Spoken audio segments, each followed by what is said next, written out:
Mula nang magpasya si Vladimir Putin na gawing ganap na pananakop sa Ukraine ang kanyang matagal ng kampanya ng agresyon, iisa lang ang tanong ng lahat. Sino ang susunod? Kahit na patuloy ang labanan sa Ukraine at nakakaranas ng mga pagkalugi sa militar ang Russia na hindi nila inasahan, si Putin at ang kanyang mga kasamahan ay nagbitiw ng mga banta sa kahit sino at lahat ng nakikita nilang bahagi ng pagsisikap ng kanluran na pigilan ang Russia. Nabanta ang dati ang Baltic States, Poland at Sweden. Ngunit ngayon maaaring may sagot na sa malaking tanong. Ukraine ang nauna, Finland ang susunod. Yan ang impresyon na makukuha mo mula sa isang kamakailang artikulo ng tagapagsalita ni Putin. Si Dmitry Medvedev, na inilathala ng Russian news agency na TAS noong 8 ng Setyembre.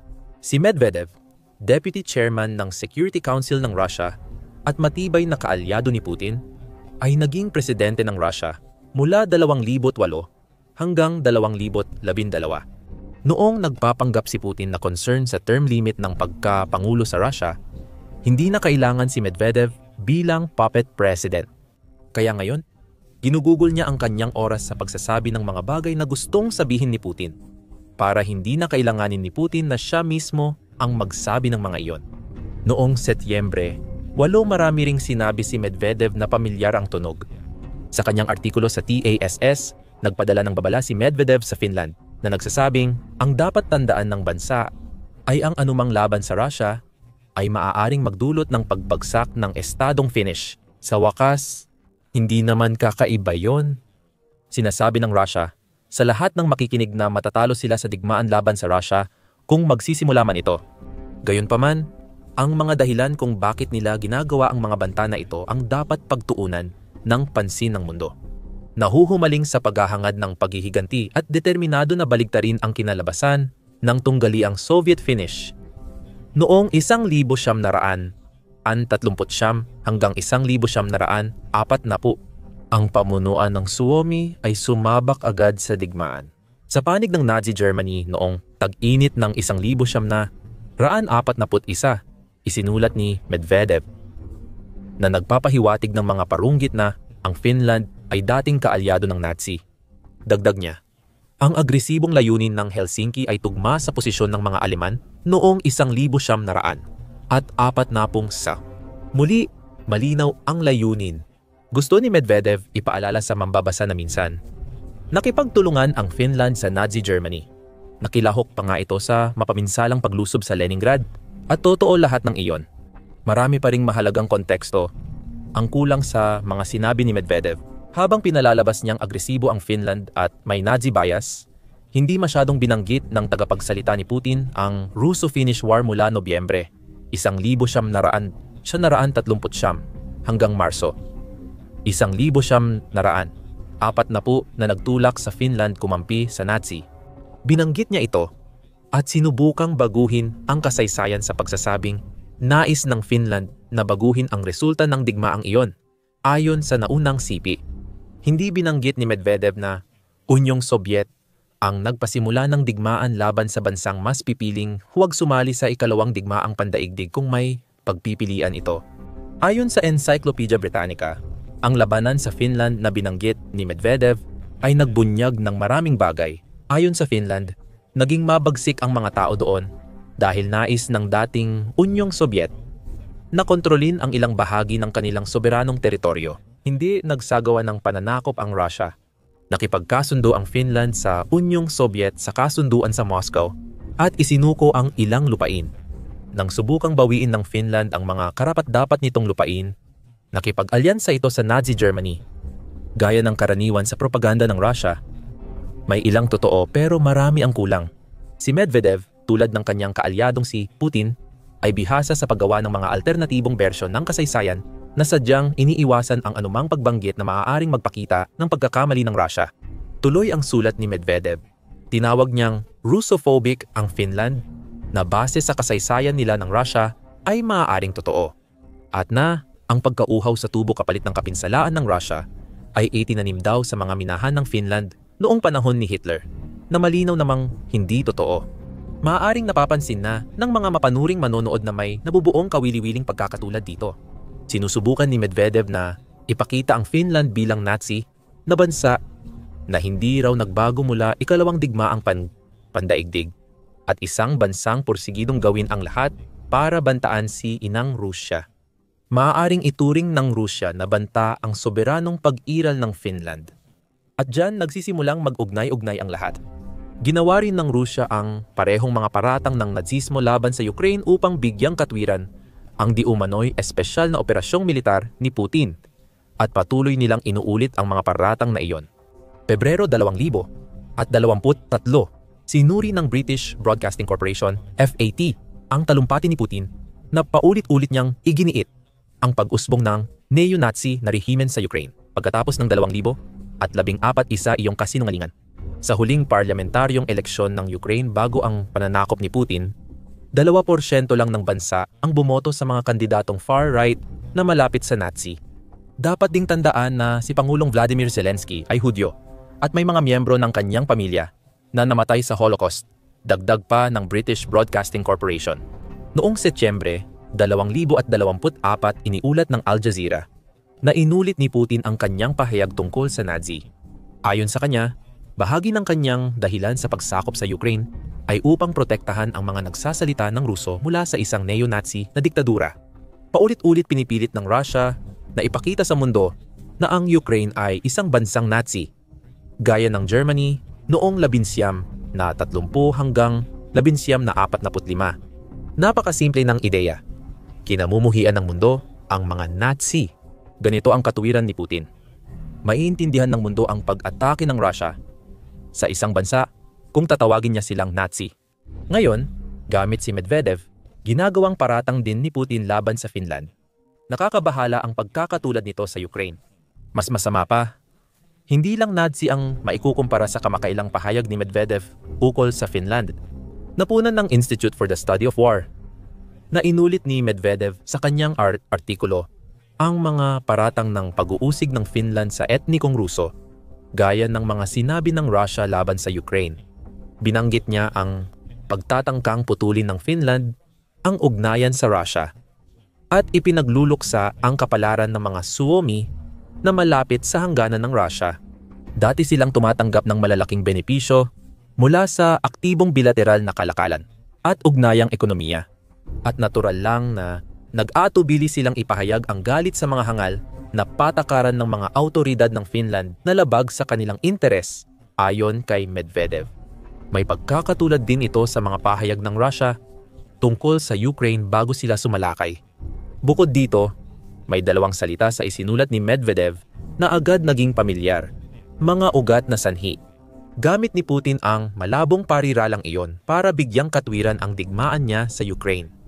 Kapag sumasali si Putin sa usapan ukol sa tigil putukan o kapayapaan sa Ukraine, binabanggit niya ang mga ugat na sanhi at sinasabing hindi pa ito natatanggal upang di ideklara ang kapayapaan. Ginawa ito ni Putin noong Agosto nang makipagkita siya kay Pangulong Donald Trump sa Alaska. At ginagawa niya ito mula noon. Umingay ang usapan tungkol sa tigil putukan sa digmaang siya ang nagpasimula. Iba-iba ang sinasabing ugat ng problema depende sa tinatanong. Isa rito ang sinasabing Nazismo ng Ukraine, kaya inihahambing ito ni Medvedev sa Finland. Ang ugat ng problema ay ang pagtanggap ng Ukraine sa Western values na nagbabanta sa Russia dahil nagbubukas ito sa pagpapalawak ng NATO. Maraming artikulo na naisulat tungkol sa problema ni Putin sa patuloy na paglawak ng NATO sa Europa. Noong Oktubre 2022, isinulat ni Ken Moscovich para sa American Foreign Service Association ang isang artikulo kung saan tinalakay niya ang papel ng posibilidad ng pagpapalawak ng NATO sa desisyon ni Putin na salakayin ang Ukraine. Noong 2017 ayon kay Moscovich, 69% ng mga Ukrainian ang sumuporta sa pagsali sa NATO base sa survey ng Democratic Initiatives Foundation. Malaki ang pinagbago mula 5 taon na ang nakalipas, nang 28% lang ng Ukrainian ang sumusuporta sa pagsali sa NATO at ipinakita nito kay Putin na ang Ukraine ay nagiging mas makakanluran sa paraang hindi niya ikinatuwa. Ayon sa artikulo ng Australian Institute of International Affairs noong Hulyo 2024, ang pagpapalawak ng NATO ang dahilan ng maraming kilos ng Russia sa Ukraine. Ayon kay Tom Switzer, ang pangunahing dahilan ng digmaan, na laging binabanggit ni Putin at Medvedev ay ang pagpapalawak na ito. Maaaring may imperial na hangarin si Putin, gaya ng sinabi ng maraming komentarista noon. Gayunpaman, ang problema niya ay kapag naging kaakit-akit ang NATO sa Ukraine, mauwi ito sa pagkukulong ng Russia ng mga bansang itinuturing nitong kaaway. Sabi ni Switzer, ayon sa maraming akademiko, ang pagpapalawak na ito ay tila pang-udyok sa oso. Ngunit gumanti ang oso sa pagsalakay sa Ukraine. Ngayon, aling bansa ang sumali sa NATO na nagdala ng defense collective right sa mismong hangganan ng Russia? Finland. Matagal na itong neutral na bansa. Sumali ang Finland sa NATO noong Abril 2023 matapos ang dekada ng pagsubok panatilihin ang balanse sa ugnayan sa kanluran at Europa. Binanggit ni Medvedev sa kanyang artikulo sa TASS ang pagtuligsa sa Finland dahil sa pagtalikod nito sa kapaki-pakinabang na relasyon sa Russia. Sa isang kabalintunaan, sinasabi niyang inaalisan ng Finland ang sarili ng kalakalan sa relasyon, habang sinasabing pinayayaman din nito ang sarili. Gayunpaman, lumilitaw sa mga pahayag ng Russia tungkol sa Finland ang parehong reklamo nila laban sa Ukraine. Ang bansa ay masyado nang nagiging makakanluran. Isa rin itong malupit na bansa na may pinagmulan sa Nazi at patuloy na pagkiling sa Nazi. At tanging ang Russia lang ang may lakas ng loob na tumayo at gumawa ng aksyon tungkol sa mga ugat ng maraming suliraning kinakaharap ng Finland. Tulad ng sa Ukraine, maaaring kailangang kumilos ng Russia sa ugat ng problema na posibleng magbanta sa soberanya ng Finland. Malaki ang pagkakatulad sa retorika ng Russia.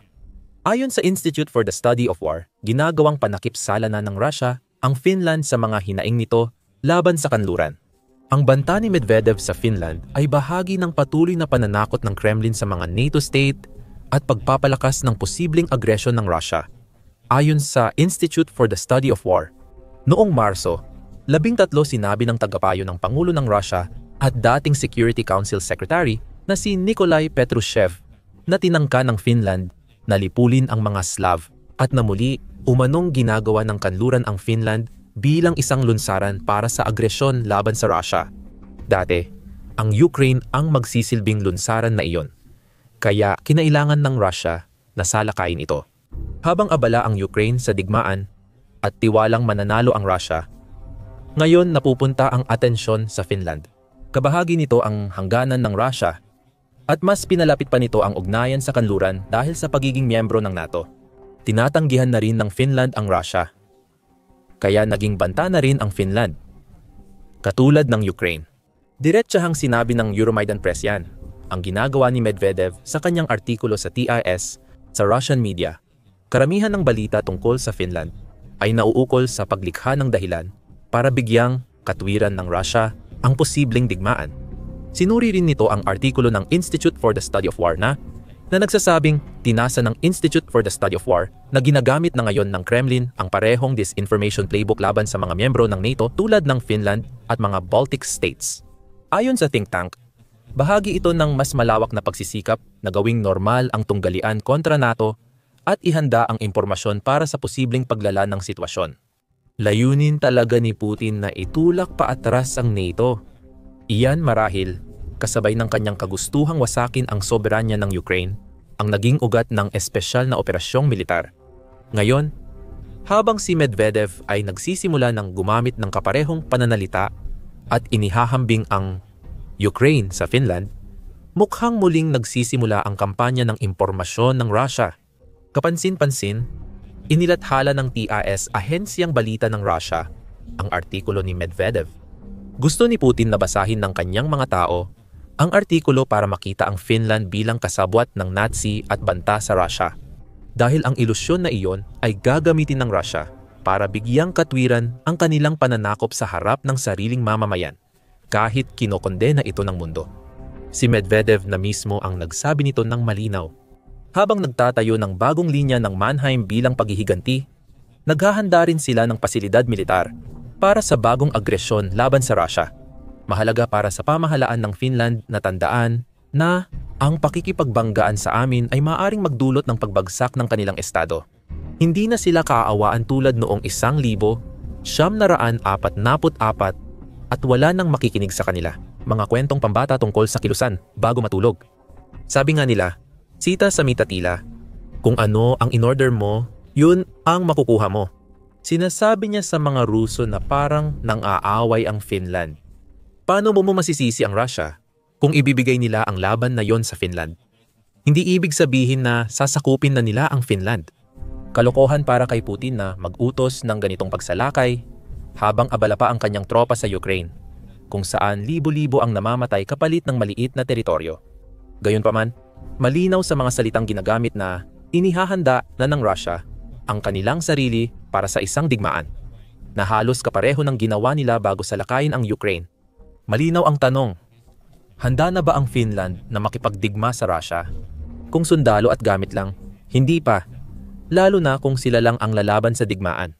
Ayon sa Global Firepower o Global Firepower na nagraranggo ng 100 at 45 na bansang militar taon-taon base sa ilang dosenang sukatan, ang tanging kalamangan lang ng Finland laban sa Russia ay ang heograpiya nito. Ayon sa Global Firepower, pangalawa ang Russia sa pinakamakapangyarihang militar, habang ika-48 ang Finland. May 24,000 aktibong militar ang Finland at 800 at 70,000 reserba dahil sa pilitan ang pagsasanay militar doon. Mas marami pa rin ang tao ng Russia kaysa Finland na may 1.32 milyon aktibong tauhan at 2M reserba. Makikita kahit saan ang ganitong pagkakaiba. Ang Russia ay gumagastos ng dolyar, 100 at 20 bilyon na mas malaki taon-taon sa militar. May 4,100 at 29 pangdagdag na aerial assets ang kanilang Air Force. Bukod pa sa malaking bilang ng drone na ginawa nila. Sa digmaan sa Ukraine, mas marami pa rin ng libo-libong tangke, armored vehicles, at artillery units ang Russia kahit na may malalaking pagkalugi na ito. Mas hindi handa ang Finland sa laban kaysa Ukraine dahil mas maliit ang bansa. Siyempre, mga numero lang ito, pero sa papel, dapat kayang durugin ng Russia ang Finland kung magkadigmaan ang dalawang bansa. Mangyayari ba iyon? Kahit di kasing lakas ng Russia ang militar ng Finland, tiyak handa ang mga tao nila para sa laban.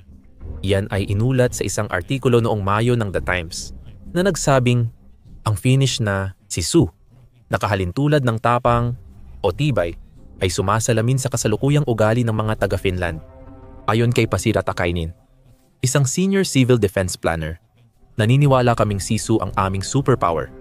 Namumuhay kami sa mapanganib na klima sa Finland. Katabi namin ang Russia, kailangan mo ng tapang. Ang kahandaang ipagtanggol ang sarili laban sa Russia, na ginawang parang Russophobic na kalupitan ni Medvedev, ay nagpapalakas din sa mental na kahandaan ng Finland para sa isang laban. Mahigit 80% ng publiko sa Finland ay suportado ang conscription.